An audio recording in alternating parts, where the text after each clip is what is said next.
Bonjour à tous, nous poursuivons aujourd'hui avec la 7e Mishnah du 10e Pérec. La Mishnah nous dit les korbanot que l'on devait manger au Beth Amikdash comme un korban khatat, korban hacham, korban shlamim, ou bekulam, tous les korbanot que l'on mangeait, à Kohanim, la partie que les Kohanim devaient manger, ou lorsque c'est des korbanot que les Kohanim mangeaient, les Kohanim rachaim les shanot b'achilatan, ils pouvaient les manger de n'importe quelle manière qu'ils voulaient. Ils pouvaient les manger, leur ranslouim, grillés, ou shlukim, c'est-à-dire bien bouillis, ou mevushalim, ou juste cuits dans de l'eau. Fait la tête les tochan, ils pouvaient mettre même à l'intérieur tivle choulin et tivle trouma, c'est-à-dire des épices choulin profanes, mais qui sont pures, ou des épices de trouma, dit Rabbi Shimon pour le Rabbi Shimon.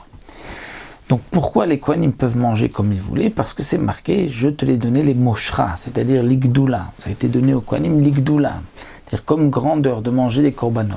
Donc c'est-à-dire ils peuvent manger comme les rois mangent, de n'importe quelle manière. Malgré tout, Rabbi Shimon vient rajouter un chidouche et vient nous dire qu'on pourra même mettre des épices de terouma, bien que un korban est limité dans sa consommation. Korban khatat, c'est le jour où on l'a sacrifié et la nuit jusqu'à chatzot. Si on met des épices de terouma, il faudra aussi manger le tout jusqu'à chatzot.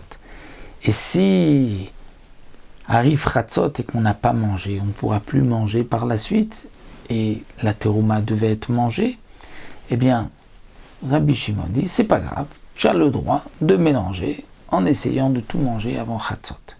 Rabbi Meir dit non, tu ne pourras pas mettre des épices de terouma chez l'oyavé ta trouma lidipsoul pour ne pas arriver à amener cette terouma à un psoul, c'est-à-dire puisque les épices vont absorber le goût du korban, donc lorsque le korban est pasoul et notar après chatzot, les épices aussi ne pourront plus être consommées.